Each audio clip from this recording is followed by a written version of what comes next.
Hello friends, आज के इस वीडियो में हम देखेंगे कैपेसिटर से रिलेटेड कुछ इम्पोर्टेंट एमसीक्यू क्वेश्चन जो कि किसी भी कंपटीशन एग्जाम के पॉइंट ऑफ व्यू से बहुत ही इम्पोर्टेंट है। देखिए, पहला क्वेश्चन है, in the seat of a bakelite is insert between the plates of an air capacitor the capacitance will. यानी क्वेश्चन बोल रहा है कि कोई कैपेसिटर है। देखो, कैपेसिटर होता क्या है? कैपेसिटर मेनली एक दो प्लेट से बनाया जाता है, ठीक है। इसके बीच में डाइलेक्ट्रिक कांस्टेंट भर दिया जाता है। इसके बीच अभी क्या है? एयर भरा हुआ है। अब क्वेश्चन बोल रहा है कि इस एयर के जगह पर अगर बैकेलाइट भर दिया जाए तो उसके कैपेसिटेंस में क्या फर्क पड़ेगा। यानी कि अब दूसरा कैपेसिटर है, यही सेम प्लेट का, इसके अंदर जो भी भर रहे हैं हम बैकेलाइट भर रहे हैं, ठीक है। तो क्या होगा? देखिए दोस्तों, मैंने एक वीडियो बनाया था पिछले, इससे थ्योरेटिकल वीडियो, अगर आपने नहीं देखा तो उसे देख लीजिएगा एक बार। इसे रटना नहीं इस क्वेश्चन को आपको। देखिए, मैंने बताया था C इक्वल टू होता है एप्सिलॉन 0 ER A/D। कहीं कहीं पर जो दोस्तों ये ER की जगह पे K लिखा होता है, यानी कि C इक्वल टू K, ठीक। अब ये तो कांस्टेंट होता है परमिबिलिटी, और ये जो क्या होता है? रिलेटिव परमिबिलिटी, ठीक। यानी कि इन दो कैपेसिटर की जो प्लेट है उसके बीच जो हमारा डाइलेक्ट्रिक कांस्टेंट भरा होता है उसका प्रावैद्युतांक, यानी क्या है? Upon D। यानी कि इस फॉर्मूले से आप देख रहे हैं कि C is directly proportional to ER है। एयर का 1 होता है। अब इसके जगह पर हम बैकेलाइट भर देंगे या सिरेमिक माइका जो भी है, जो कि इसका डाइलेक्ट्रिक कांस्टेंट उससे ज्यादा होता है। तो क्या हो जाएगा? इससे कैपेसिटेंस इंक्रीज हो जाएगा, क्योंकि फॉर्मूले में है C is directly proportional to ER। Relative permeability के बीच जो है डायरेक्टली प्रोपोर्शनल होता है। अगर आपने पिछला वीडियो नहीं देखा है थ्योरी का, तो प्लीज एक बार आप उसे देख लीजिएगा, उसमें मैंने अच्छे से समझा रखा है। देखिए, ये क्वेश्चन एक और तरीके से आता है कि जो इन दोनों के बीच डाइलेक्ट्रिक हम भरते हैं उसकी जो प्रॉपर्टीज है वो कैसा होना चाहिए। वो देखिए, हमेशा क्या होना चाहिए? हाई परमिटिविटी का होना चाहिए, ठीक है। ये आपको याद रखना है, हमेशा क्या होगा? वो हाई परमिटिविटी।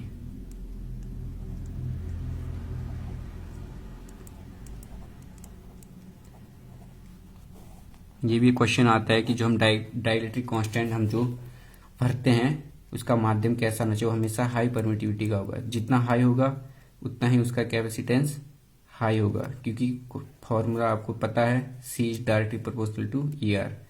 आप इसको देख लीजिएगा। नेक्स्ट क्वेश्चन है, देखिए, a capacitor store 0.24 coulombs at 10 volts, its capacitance is. देखिए, आपको फॉर्मूला आपको पता है, C इक्वल टू होता है Q/V। अब Q दिया हुआ इधर 0.24 अपॉन V दे रखा है 10। तो अब इसको सॉल्व भी कीजिएगा तो क्या आ जाएगा? ये पॉइंट एक इधर आ जाएगा, यानी कि 0.024 फैराड हमारा ये आंसर। नेक्स्ट देखिए, the 315 micro farad capacitor are connected in series. यानी कि तीन जो है 15 माइक्रो फैराड के कैपेसिटर सीरीज में जुड़े हैं, तो उसका कैपेसिटेंस क्या होगा?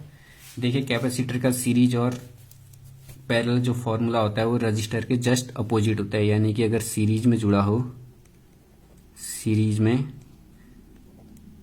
C टोटल क्या होता है? इसको बोलते हैं हम इक्विवेलेंट कैपेसिटेंस। अगर हमारा सीरीज में जुड़ा हो तो 1/C1 plus 1/C2 plus 1/C3 up to 1/CN। अगर पैरेलल में जुड़ा हो, पैरेलल में रेजिस्टेंस का जो सीरीज है उसका जस्ट अपोजिट हो जाता है, C1 plus C2 plus C3 up to CN।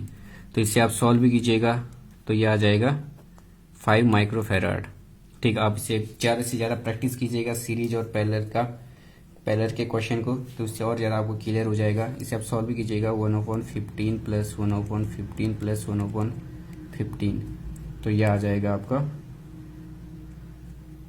1/5 आ जाएगा। 1/C2 इक्वल टू, तो यह आ जाएगा आपका 5। अगर ये पैरेलल में पूछा होता तो यह आ जाता 45 माइक्रो फैराड। नेक्स्ट क्वेश्चन है, देखिए, in a capacitor the electric charge is store in. यानी जो हमारा कैपेसिटर है वो जो चार्ज स्टोर करता है कहाँ पर करता है। देखिए ये हमारा कैपेसिटर है, दो प्लेट से, प्लेट है यानी कि एक मेटल होगा। कैपेसिटर क्या, एक मेटल से बना होता है, एक कंडक्टर होता है, यानी इसको हम इधर से सप्लाई दे रहे हैं बैटरी से, ये प्लस है ये माइनस है, ठीक। इधर भी चार्ज आ जाएगा, ये प्लस क्यू और माइनस क्यू। अब यहाँ से हम इसे सप्लाई देंगे तो क्या होगा, यहाँ से कुछ इलेक्ट्रॉन आएंगे, यहाँ पर। इसके बीच क्या होता है, डाइलेक्ट्रिक भरा होता है, एयर। वो डाइलेक्ट्रिक होता है क्या, एक प्रकार से इंसुलेटर होता है, वो इंसुलेटर होता है डाइलेक्ट्रिक इसके बीच, क्योंकि अगर इंसुलेटर नहीं होगा तो आपस में क्या हो जाएगा, शॉर्ट। अब जो यहाँ से इलेक्ट्रॉन आएंगे वो कहाँ जाएगा, इधर से बाहर आएगा यहाँ से इलेक्ट्रॉन। अब जैसे हम इसको मूव कराते हैं कनेक्शन को, तो ये जो इलेक्ट्रॉन है जो बाहर जा रहे थे यहाँ से, इधर से जो इलेक्ट्रॉन आ रहे थे कहाँ जाएंगे, यहाँ से आए। अब इधर से तो ये इंसुलेटर है तो ये पार तो करेगा नहीं, तो इसके बीच में जो है आ रहे थे, यहाँ पर से जो बाहर निकल रहे थे, जैसे हम इस बैटरी को हटा देंगे तो क्या होगा, ये इलेक्ट्रॉन फिर से अंदर आ जाएंगे। इसी तरह जो है कैपेसिटर के अंदर जो है चार्ज स्टोर होता है, कहाँ पर होता है, इस डाइलेक्ट्रिक पर स्टोर होता है, यानी इसका आंसर हो जाएगा डाइलेक्ट्रिक। कहीं भी मेटल पे आप टिक मत मारिएगा, मेटल पे स्टोर नहीं होता है, किस पर होता है, डाइलेक्ट्रिक पर। दोस्तों अगर आपको ये वीडियो अच्छा लगा तो प्लीज़ इसे ज़्यादा से ज़्यादा अपने ग्रुप में शेयर कीजिएगा, लाइक कीजिएगा और कमेंट करके ज़रूर बताइएगा। Thank you for watching this video, see you next time.